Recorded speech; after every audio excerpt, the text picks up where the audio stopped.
Hello, friends. This is Dave Hurwitz, executive editor at ClassicsToday.com, here with the best and the worst. Well, I mean, there aren't any worsts that we're dealing with here, but the best recordings of Offenbach's The Tales of Hoffmann.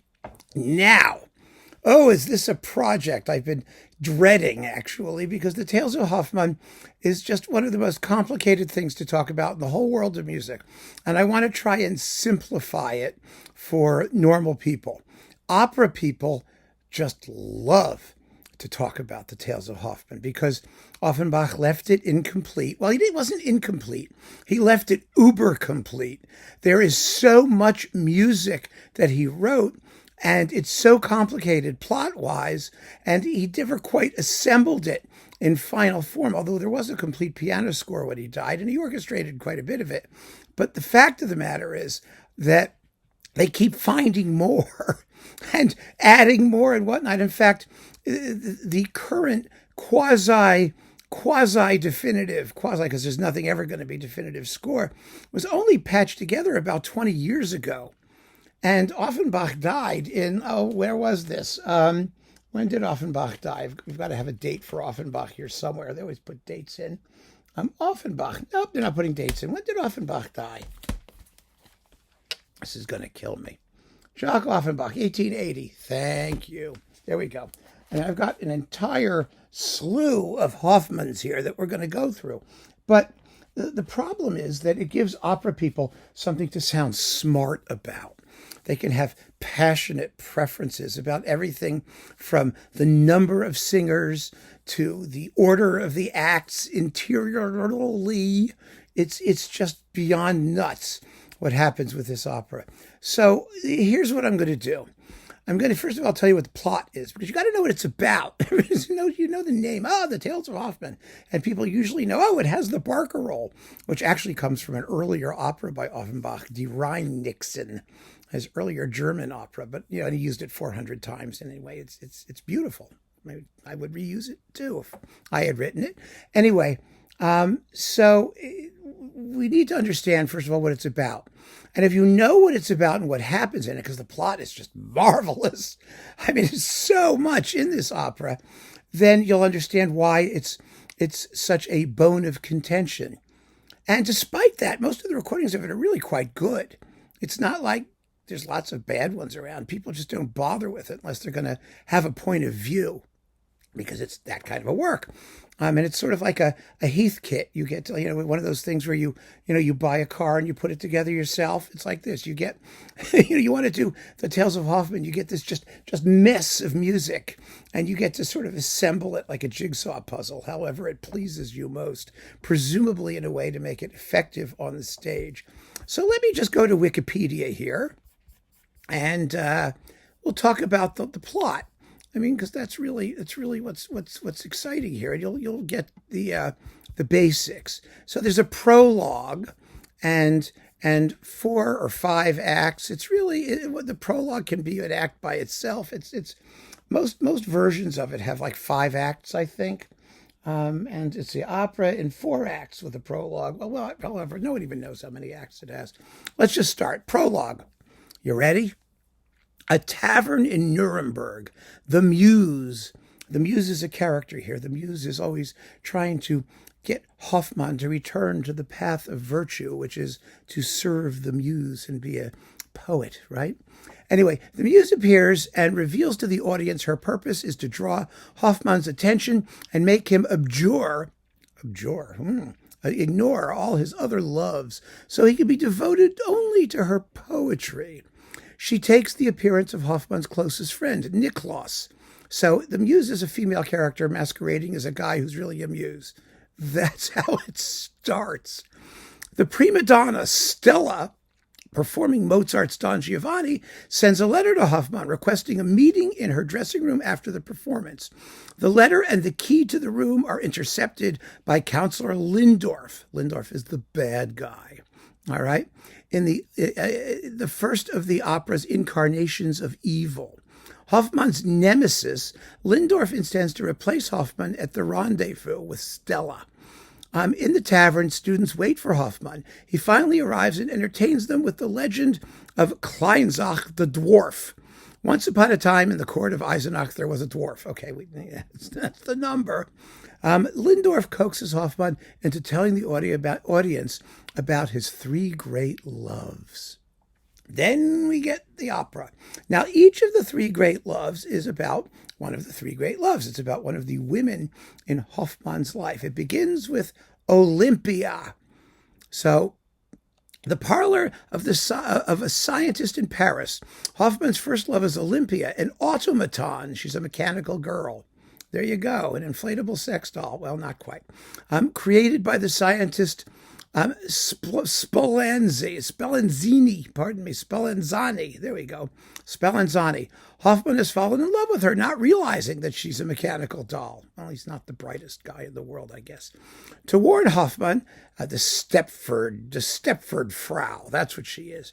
To warn Hoffmann, Nicholas, possessing the truth about Olympia, sings a story of a mechanical doll with a human appearance, but Hoffmann ignores him. Of course.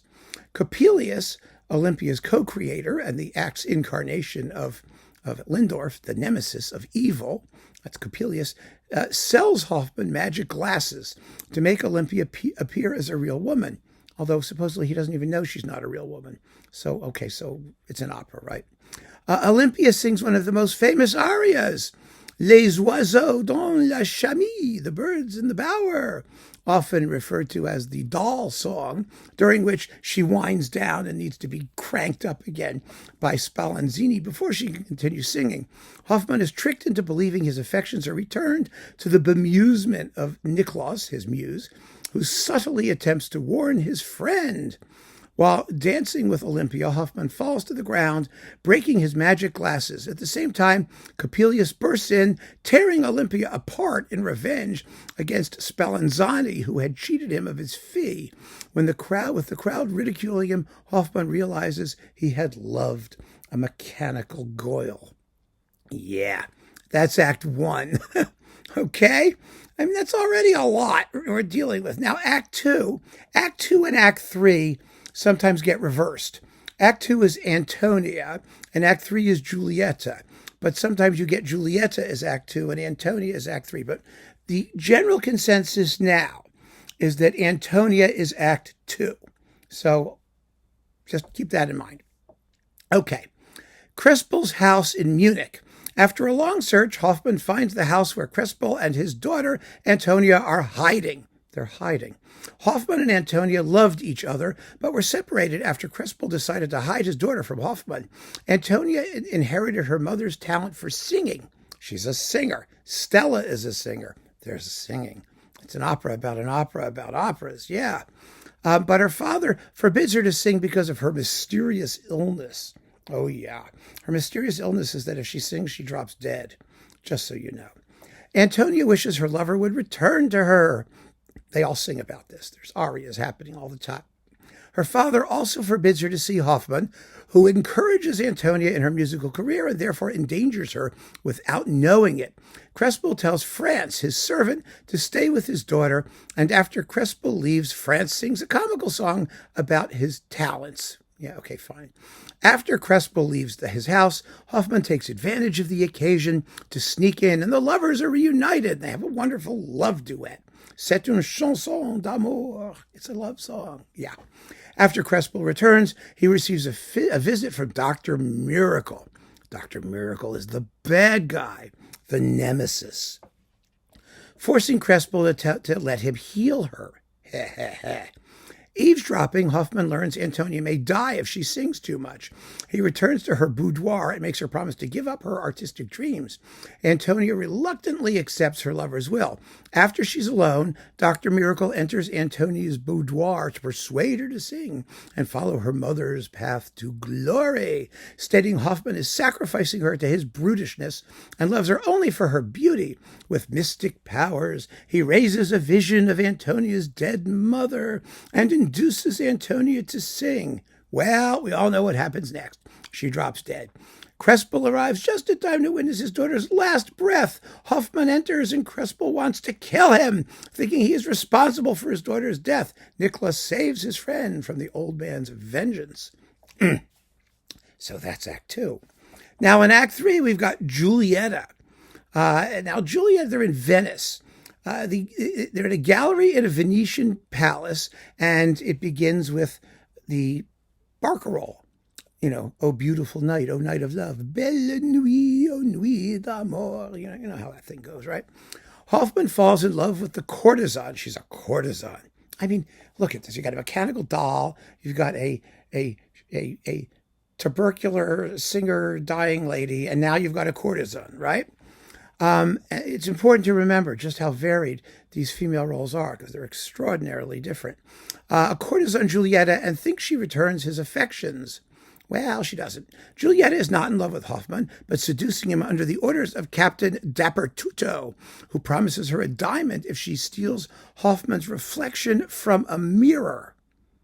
Yes, you heard that right. It's a prototypical Die Frau ohne Schatten, except he's the one with the Schatten and she's supposed... Never mind. You know what I mean. She's stealing his reflection. Not his shadow, his reflection. So it's a little different. All right. The jealous Schlemiel, that's his name, Schlemiel, a previous victim of Giulietta and Dappertutto, he gave Giulietta his shadow, there you go, challenges the poet to a duel but is killed thanks to the magic sword Hoffmann was given by Dappertutto. There's a magic sword. Got it. Nicholas wants to take Hoffmann away from Venice and looks for horses. Meanwhile, Hoffmann meets Giulietta and cannot resist her. He gives her his reflection, only to be abandoned by the courtesan to Dappertutto's great pleasure. In the original version, Hoffmann, furious at being betrayed, tries to stab Giulietta, but blinded by Dappertutto, mistakenly kills his dwarf. His dwarf's name is Pitichinaccio. In the Richard Bonning version, whatever his name is, that we're going to hear here, I'll talk about momentarily, Juliet is poisoned and dies by accidentally drinking the filter that Dappertutto prepared for Niklas. Remember Niklas, the muse? Remember the muse, as Anna Russell would say? So, then we go to the epilogue. We're back in Nuremberg. Hoffmann, drunk, swears he will never love again and explains that Olympia, Antonia, and Giulietta are three facets of the same person, Stella, the prima donna. They represent the young girls, the musicians, and the courtesan side of the prima donna, respectively.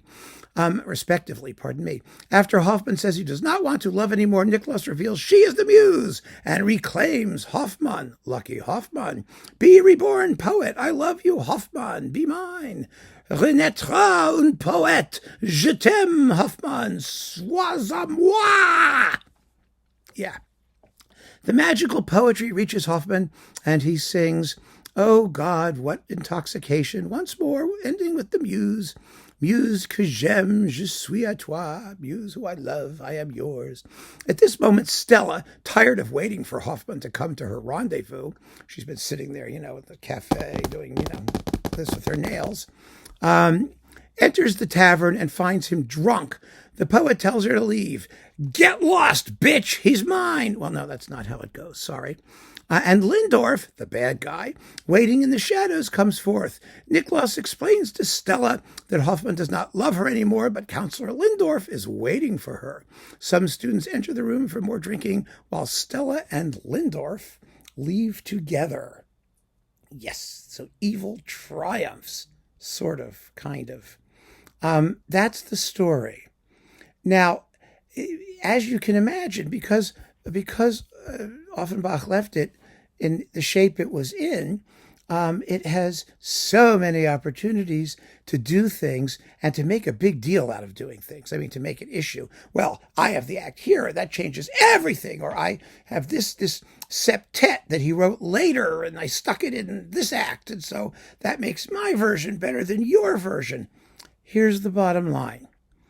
Go with the singers you like and don't worry about the versions. The music is gorgeous because not only is there like just a surfeit, an uber quantity of amazing music that may get stuffed into this thing at any one time. But there's also a question of whether you do it with dialogue, as Offenbach intended. It was an opera comique, that is an opera with spoken dialogue, or whether you use recitatives, which were written later, just as they were for Bizet's Carmen. I mean, there are so many editorial choices to be made that you can make yourself completely insane worrying. It gets more complicated than the plot of the opera. Nevertheless, it's a wonderful opera, and Offenbach he knew he had poured his best into this work. So there are no bad versions. There's just preferential things. And what I've done here is I've tried to put them together and, in order of wonderfulness. Or, not even that way, not even order of wonderfulness, but kinds of, you can't even categorize them. There's so many choices being made. I just put them all together and let's go through them and we can talk. But I do end with, I think, some of the stronger versions, the strongest couple, or possibly two of the strongest in a modern version, because which edition you get matters. The original edition, as it was performed in Paris, was greatly cut down, and it did have the last two acts, I think, reversed, right? Antonia and Giulietta were inverted, as if it matters. But one of the most famous ones is this one, the first André Couitan's recording from 1948. And I think it was the first recording of the opera. It's with an all-French cast. That's what people like, because you get that wonderful flavor of authentic French singing, which no longer exists in quite the same form that it used to, although there are plenty of people who sing perfectly well in French. This one is on Prizer, I think, right? Yeah, I mean, that's the label it's reissued on. I mean, where it originally came from, God only knows. It's paperback opera, it says here. But it's with the Opera Comique Orchestra, Opera Comique under André Couitan's, and the singers, Hoffmann is Raoul Jobin. And now, here comes the thing.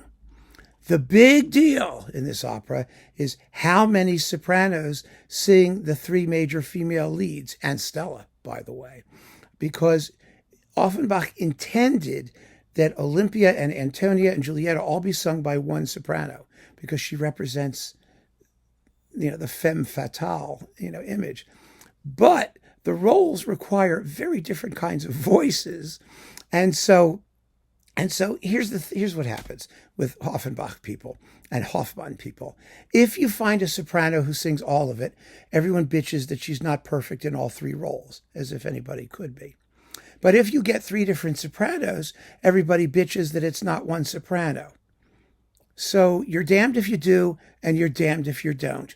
And I'm damned if I care. I just want to hear good singing, and that's it. Or singers I like, and that's what you should be doing. In this particular case, you've got three sopranos. Olympia is Renée Doria, Giulietta is Vina Bovi, and Antonia is Giori Bouet.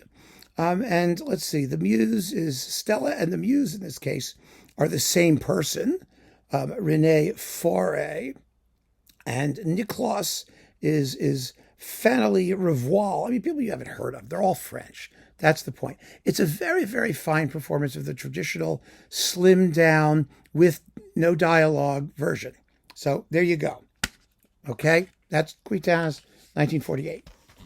Next, we have the other Couitan's, which was his remake. The remake that is in stereo from 1965 with the Paris Conservatory Orchestra.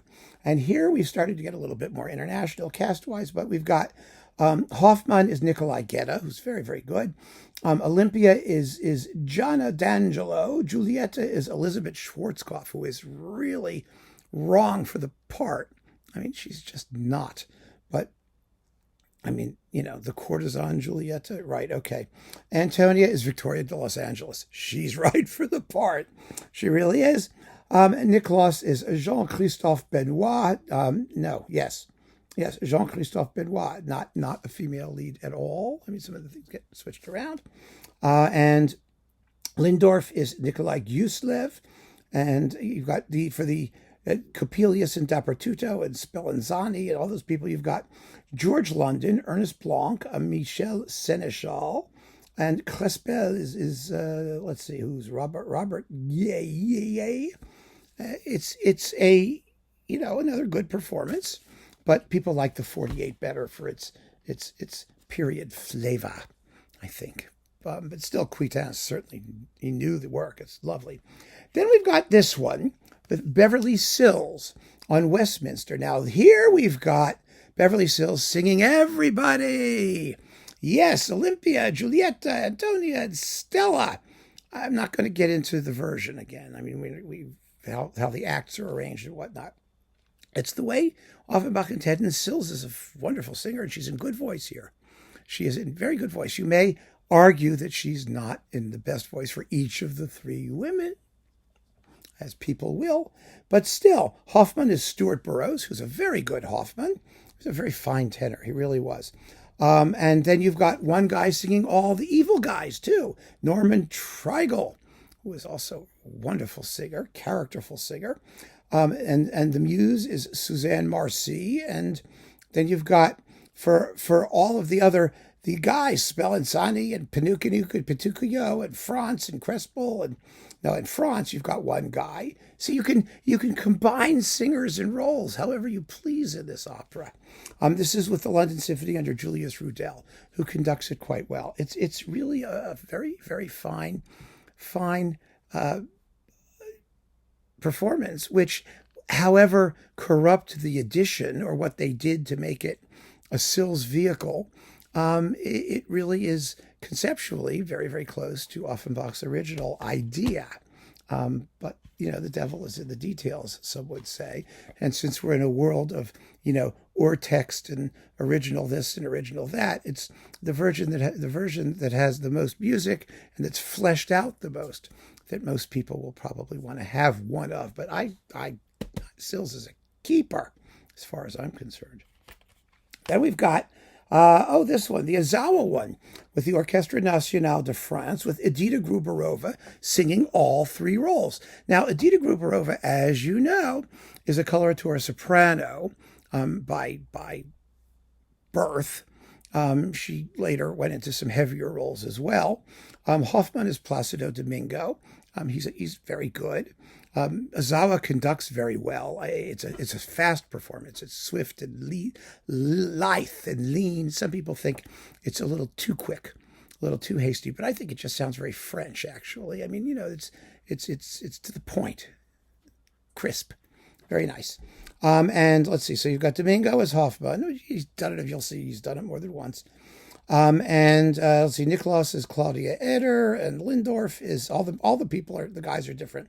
You've got Andrea Schmidt, Gabrielle Bacquier, James Morris, Justino Diaz, and Robert Gamble, and Paul Crook, and then Michel Seneschal is back as Franz. Christa Ludwig is the voice of the mother of Antonia. Well, that's a little bit of luxury casting, isn't it? It's a good version. The edition is surpassed in later recordings. It just is. So, but if you're an Edita Gruberova fan, you may want it. Then we've got this live one with the Vienna Phil and James Levine. This was from 2009, it looks like. It's got lots of music. It's an idiosyncratic edition, the details of which I am not going to go into because I have no patience, and we've already been talking for 23 minutes, and you probably have no patience either. Domingo is back as Hoffmann. I think he's actually better than in the Ozawa version a little bit. Catherine Malfitano sings all the women. Catherine Malfitano is a very interesting Kunstdiva type singer. She's worth hearing, I think. She really is. She does a very good job. Anne Murray is Nikolaus the Muse. All the guys are Jose Van Damme. So that's pretty cool. This is a serious contender. It's a live recording and the sound is quite good. It's an Austrian radio ORF thing on 3 CDs on Orfeo. So that's his edition. Then we've got, I think she's getting, they're falling apart. Dame Joan. Yes, Dame Joan Sutherland. Here we go. Excuse me. Doing this. This is their own, this is the Bonning Sutherland edition because they, of course, did their own type. They tried to be faithful to Offenbach, but the edition didn't exist. I mean, the materials weren't there for them to reassemble it the way Offenbach originally intended. But they made an effort. They did. And Placido Domingo is Hoffmann. This is probably his best Hoffmann. I mean, maybe. And then Huguette Tourangeau is the muse. And all four women are sung by Sutherland. She had the voice for it. She was a coloratura soprano, but remember, she started out in Wagner. She had a huge voice. She can do all of them. Whether she is temperamentally all of them is an issue that every listener will decide for themselves. But I think she does a damn fine job here. And all the men are Gabriel Bacquier, so that's fun. And again, conceptually, it's very close to what Offenbach intended. You've got Hugh Queneau as Andres Coccadillo, Pitacinaccio, and Franz. And let's see, who's Niklas? Where is Niklas? Oh, the Muse. Yeah, we already did. We got through that. This is a very, very good Hoffmann of another idiosyncratic edition, but a very sincere and honest effort. I mean, it really is. Then we've got these last three, which use in one way or another the most modern text. First, we've got Camberling, Sylvan Camberling on Sylvain Camberling. Yes, here we go. Some of these things have no booklets whatsoever at all. Some of them have access to booklets online and things, so you have to figure out what's going on. It's just ridiculous. Anyway, Hoffmann is Neil Schikoff. Niklas, again, is Anne Murray. She's making a career doing Niklas and the Muse. You have different women. You've got Luciana Serra is Olympia. Rosalind Plowright is Antonia. Jessie Norman is Julieta. But you've got Jose Van Damme doing four of the guys. Lindorf, Coppelius, Miracle, and Dappertutto. And Robert Tier doing Andres, Cochineal, Franz, and Pitacinaccio. And quite frankly, it's the right edition, but Camberling is a boring conductor. Even though the singing's really quite good, it just lacks the drive and, I think, energy that the piece really needs, because it's got to move. It's just got to move. But you've got this is a 5-act version, by the way. Act 1 being the prologue, and don't worry about that. And it lasts 3 hours, my God, and 7 plus 13 is 20 and 12. Okay, 3 hours and 30 minutes. And it sounds it, quite frankly. But things look better when we get to Jeffrey Tate. Now, this is the almost complete modern edition that everybody wants to hear. It's a very good performance. Hoffmann is Francisco Ariza. Sam Raimi sings all the bad guys, and a couple others besides. Let's see. Yes, Spallanzani is Riccardo Cassinelli. Then we got Crespo as Boris Martinovich. Who are all the girls? Where do we get to the gals? The gals. Yeah, here we go. Olympia is Eva Lind. Julieta is Cheryl Studer. Antonia is Jessie Norman. Well, yes, Jessie Norman is back. Where was she before? Was she in this one? Yes, she was this one. She was Julieta here. And she's Antonia.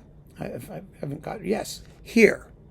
And it's kind of interesting, actually. I think she's a very good Antonia, better than Julieta. So that's probably a good thing. The Muse is Anne-Sophie von Otter, and Felicity Palmer is the voice of the mother.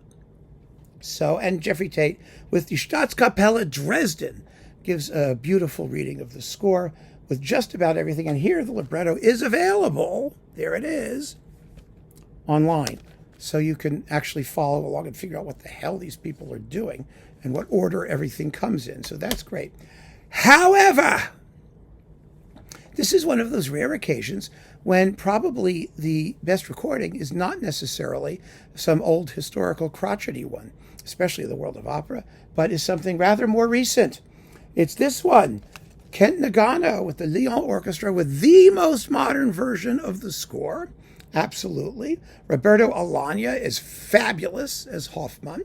All the bad guys are Jose Van Damme. Okay, he's older than he was before, but he's still in very good shape doing all the bad guys.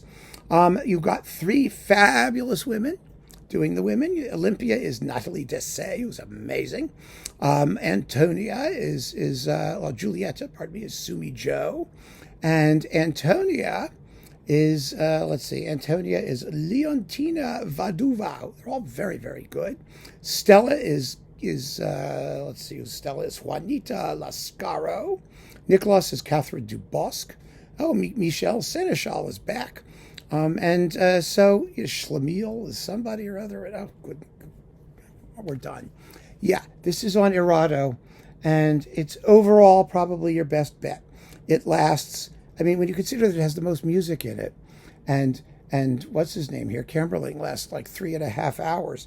This one is about, it's 2 hours and 50 minutes, which sounds just about right to me. That's fine with me. That's plenty. So overall, if you're going to get a Hoffmann, what's the deal with the text with this one? Because I wanted to get the most recent versions. Well, you get a synopsis and a complete track listing and a decent booklet. So that's good. And the English text and synopsis, English text and synopsis. Yes, that's what you get. I don't see a thing that says the libretto is available, but that's okay. Frankly, you'll get the picture. So here you have it. This is the however choice for the Tales of Hoffmann, the Kent Nagano version on Erato. But wow, this has been a challenge, hasn't it? I mean, it's quite the piece. Well worth getting to know in whatever version you like. Like I said, follow your singers. If you fall in love with it, then you will have a lifetime of fascinating choices and diversions and digressions and pathways through this labyrinthine, unfinished masterpiece. Trust me on that one. So keep on listening, friends. Thanks for joining me. Take care.